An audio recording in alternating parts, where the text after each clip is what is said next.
Buongiorno da Sicilia 24, questi titoli del nostro telegiornale. Rocambolesco assalto notturno a un supermercato da Cicatena nel Catanese, 4 camion rubati bloccano le strade, un escavatore entra per prelevare la cassa continua, scattato l'allarme, irrompono i carabinieri e la banda resta a mani vuote. Maxi retata della polizia contro le gang giovanili sullo sfondo del mondo della musica trap. Arrestate 40 persone, 70 denunciate in 14 città, tra le quali anche Palermo e Catania. Dopo i sindaci, anche Sicindustria Trapani promette barricate contro l'ipotesi dei depositi di scorie radioattive in Sicilia. Voli carissimi e con troppi disagi tra cancellazioni e ritardi durante il periodo delle feste. Crescono le richieste di risarcimento dei passeggeri che potrebbero arrivare fino a 9 milioni di euro. Porte aperte a Palazzo degli Elefanti a Catania per l'Influ Day, vaccini gratuiti anche contro il Covid per tutti. Si punta a rafforzare la copertura per le persone fragili e ad alto rischio. Case invase dalla muffa e dall'umidità, ratti e parassiti che scorazzano liberamente le palazzine popolari nel quartiere Santa Lucia a Gela nel più completo degrado.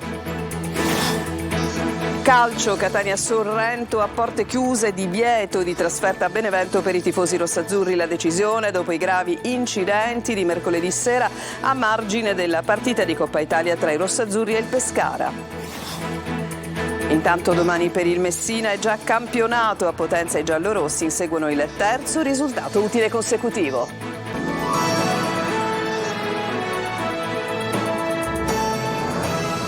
Ancora ben trovati da Sicilia 24, assalto notturno e rocambolesco a un supermercato di Aci Catena, siamo nel Catanese, 4 camion rubati, bloccano le strade e un escavatore entra per prelevare la cassa continua, però scatta l'allarme, arrivano i carabinieri e la banda resta a mani vuote. Tonino De Mana. La banda della spaccata colpisce ancora, anche se resta a mani vuote. Dopo l'assalto all'ufficio postale di via Pacinotti a Catania, il tentato furto ha avuto questa volta come teatro il supermercato Eurospin di via Nizzeti nella frazione di San Nicolò ad Aci Catena.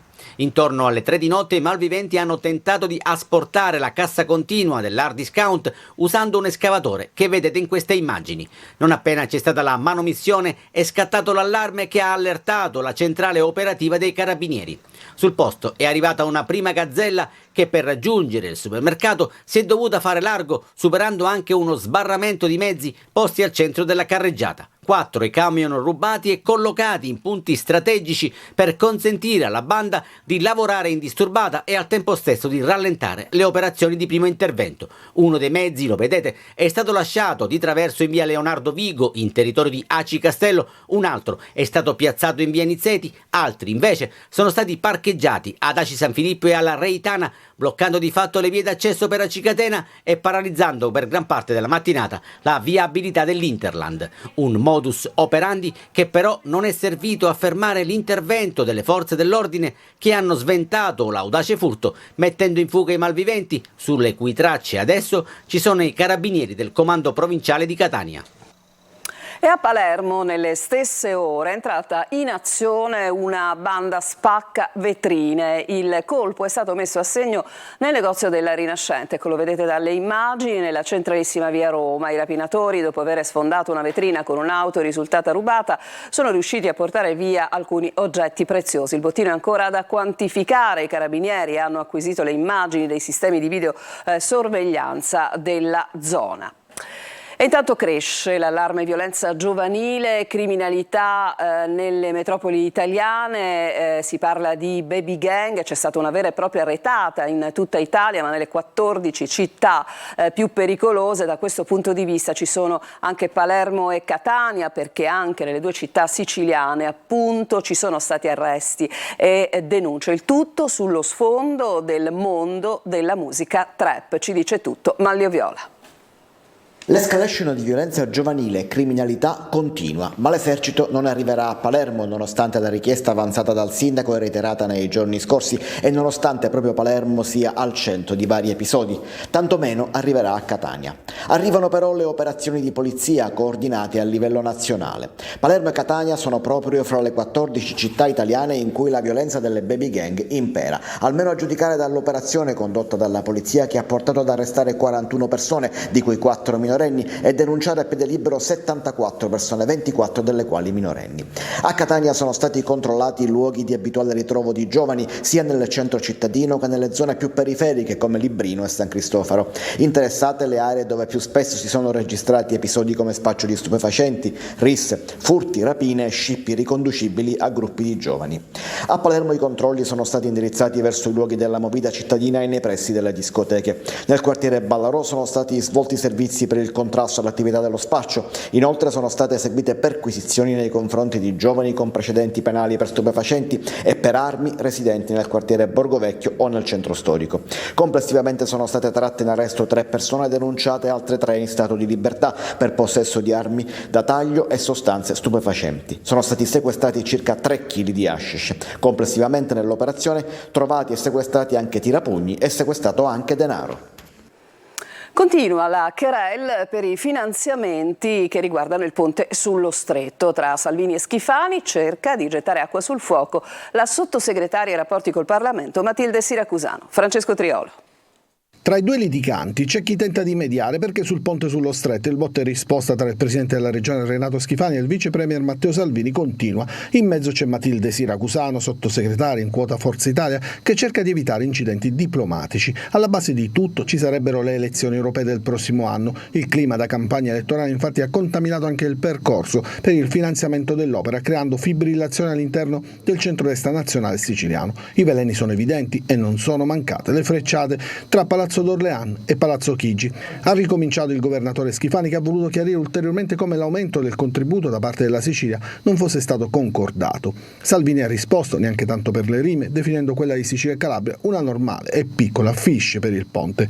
A gettare acqua sul fuoco sono stati il ministro per la pubblica istruzione Paolo Zangrillo di Forza Italia e la sottosegretaria ai rapporti con il Parlamento, la messinese Matilde Siracusano. Dove nasce l'equivoco? L'equivoco nasce da un emendamento del governo alla legge di bilancio che aumenta di 300 milioni lo stanziamento della Sicilia che era stato preventivato dal presidente Schifani. Io credo che tutto questo possa essere superato attraverso la stesura dell'accordo di coesione che verrà negoziato con il ministro Fitto, accordo di coesione che servirà a decidere a stabilire tutti i progetti finanziabili col Fondo di Sviluppo e Coesione per la Sicilia nel ciclo di programmazione 21-27. Alla Sicilia aspettano più di 6 miliardi di euro.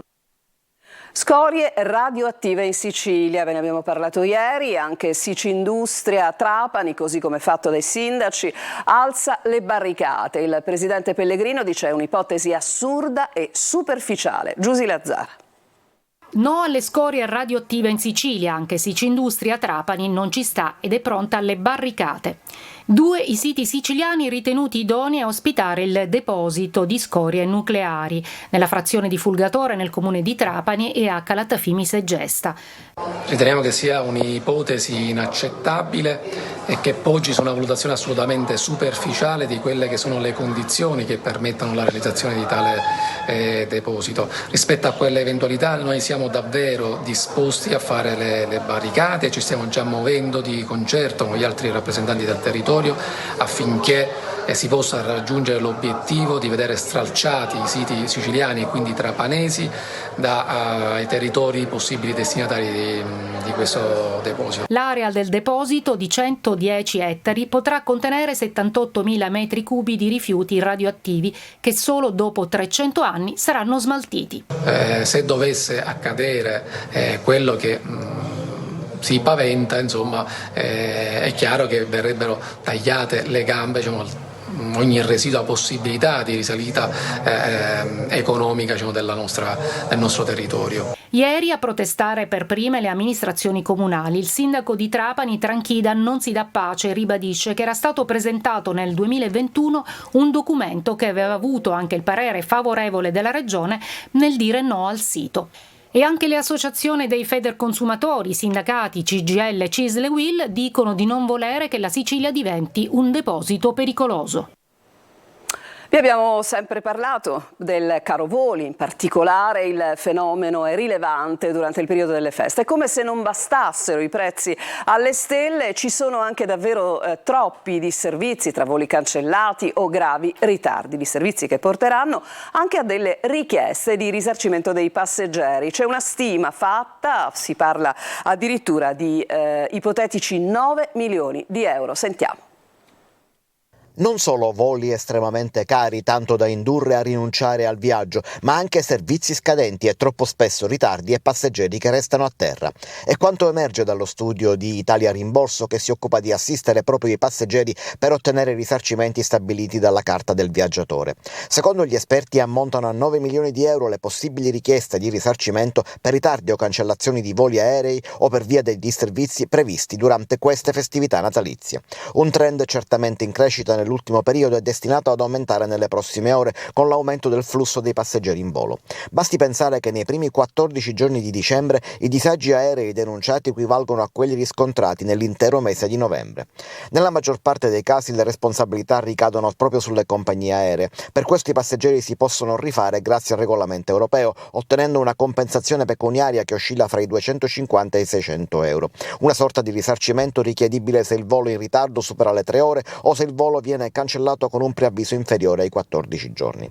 Giornalmente, afferma Felice D'Angelo, CEO di Italia Rimborso, veniamo contattati da passeggeri che denunciano un disservizio aereo. Prevediamo 9 milioni di euro richiedibili di risarcimento per i viaggiatori e per le imminenti festività, senza tener conto dei disservizi già registrati nella prima metà di dicembre. Adesso ci fermiamo, c'è una breve pausa e subito dopo vi portiamo a Catania, Palazzo degli Elefanti, dove ha preso il via la campagna di Influday. A tra poco.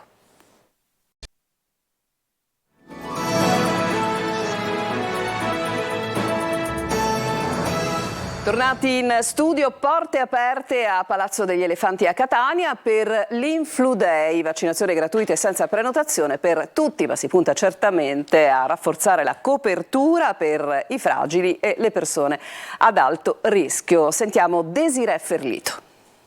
Palazzo degli Elefanti apre le porte alla campagna vaccinale. Grazie all'ASP di Catania, l'amministrazione Trentino ha messo a disposizione i locali dell'URP, ufficio relazioni con il pubblico, per un open day per la vaccinazione anti-influenzale e anti-Covid gratuita e aperta a tutti, senza alcuna prenotazione, con l'obiettivo di rafforzare ulteriormente la copertura vaccinale per le persone più fragili e ad alto rischio. Confermata anche quest'anno la possibilità della cosomministrazione in contemporanea dei 2 sieri. Doppio vaccino oggi. Doppio vaccino oggi. Volevo farlo e l'ho fatto, assolutamente. Sono convinta della bontà della vaccinazione, assolutamente. Mi è sembrata un'ottima opportunità questa e dell'Open Day vaccinale. In realtà l'ho proposto a molti coetanei che sembrano però scettici. Di regola non faccio il vaccino influenzale perché grazie a Dio sono abbastanza forte. Lo farete? Che ne pensate? Penso che a questa età se ne possa anche fare a meno. Poi magari per una persona un po' più grande la cosa cambia.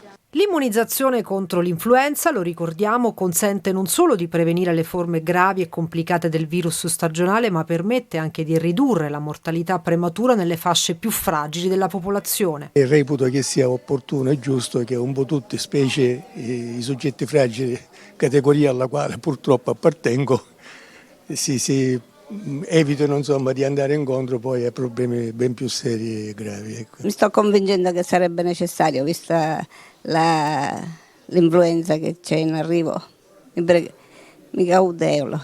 Può essere eseguita presso gli ambulatori dei medici di medicina generale, dei pediatri di libera scelta, oltre che presso gli ambulatori vaccinali dell'ASP di Catania, previa prenotazione online. La musica suonata dagli studenti dell'Istituto Comprensivo Angelo Musco di Librino ha accompagnato l'appuntamento a Catania voluto dal questore Bellassai in piazza Federico di Svevia. Con questo non è amore, la campagna della polizia di sensibilizzazione contro la violenza sulle donne. Davanti al Castello Ursino il camper degli agenti con uno stand per ricevere studenti e cittadini e per divulgare messaggi per incoraggiare alla denuncia alle vittime, perché nessuna donna subisca più violenze fisiche e psicologiche. E più tardi sulla nostra rete, dopo il nostro telegiornale alle 14.30, sarà nostro ospite come ogni venerdì il sindaco Trantino. Per le vostre domande, segnalazioni e contestazioni potrete scrivere al numero WhatsApp 342 7455 005, mandare una mail a sicilia24focus@telecolor.it. Michele Cucuzza, che condurrà questo appuntamento, vi attende dunque ad appuntamento con il sindaco su Telecolor alle 14.30 in streaming sulla siciliaweb.it. Cambiamo pagina, andiamo a Gela, case invase dalla muffa e dall'umidità, ratti, parassiti, mura che cadono a pezzi, rifiuti che invadono anche gli spazi comuni. E come vi dicevo siamo a Gela, queste sono le palazzine popolari nel quartiere Santa Lucia. Il caso dello stabile di Via Arica, nel blocco di Casermoni a ovest del quartiere Santa Lucia, è emblematico del degrado in cui versano da anni le palazzine popolari dell'ex Bronx gelese, dove i casermoni dello IACP ospitano circa 500 famiglie. La struttura è fatiscente, dentro e fuori. L'impianto fognario è un colabrodo e riversa liquami dentro gli appartamenti e l'impianto elettrico comune non funziona perché i ratti hanno rosicchiato i cavi, lasciando al buio le case. Gli ultimi lavori effettuati dallo IACP risalgono al 2007 e da allora tutto è rimasto nel più completo abbandono, come ci racconta Giovanna, una degli inquilini. La luce è stato l'ultimo colmo. I preventivi che ci fanno sono 10.000 euro, ma qua le persone sono tutte con una piccola pensione che neanche la superano più. Secondo me, o che ci aiutano o che ci danno un altro palazzo, perché questo palazzo è tutto da ristrutturare.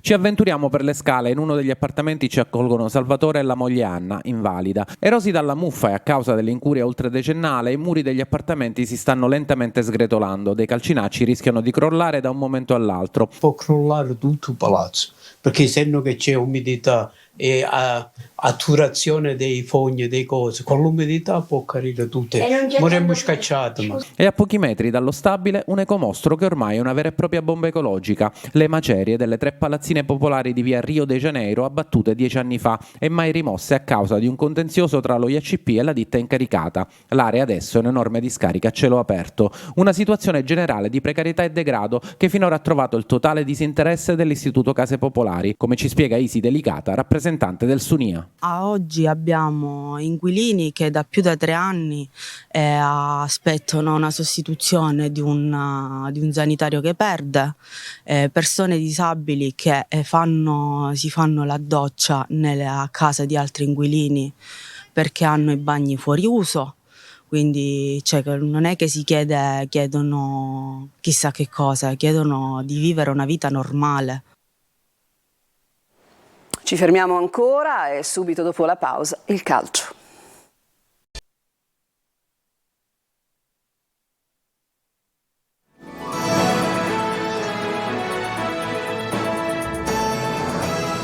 Ultima parte del nostro telegiornale con il calcio. Catania-Sorrento si giocherà a porte chiuse. La decisione è arrivata dall'Osservatorio sulle manifestazioni sportive e non è l'unico provvedimento. Mentre la squadra prepara il posticipo, il presidente Pelligra è in città per parlare di mercato. Francesco Triolo.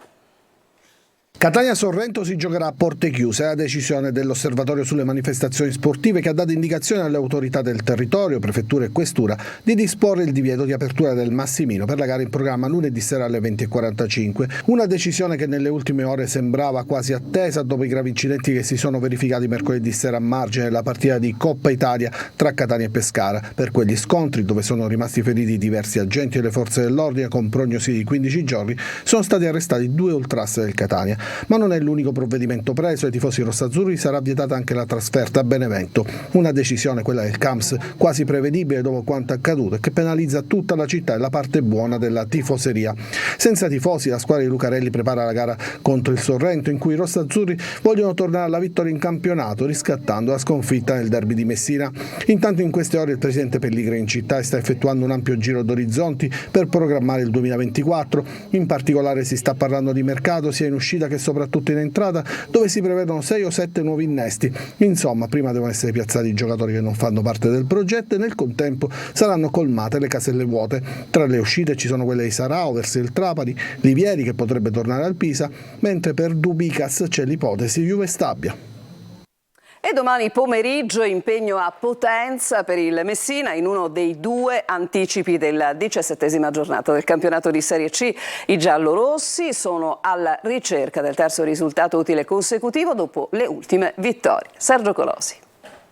Tra vittorie e scaramanzie di giugno a novembre e rilancio di dicembre, il Messina cerca continuità e identità nella trasferta di Potenza, divenuta scontro diretto per la salvezza per i demeriti dei lucani, costruiti con altri obiettivi. Giacomo Modica prosegue il personale silenzio stampa, privilegiando i fatti del campo alle parole davanti alle telecamere. Le vittorie contro Monterosi e Catania, figlie anche di episodi, gli danno ragione, ma il tecnico di Mazzara attende ulteriori progressi contro un Potenza in forte crisi. Dopo 2 esoneri, prima di Alberto Colombo e poi di Franco Lerda, scartato anche Giuseppe Raffaele in attesa della terza scelta, panchina rossoblù al vice Pietro De Giorgio, alla terza presenza in stagione.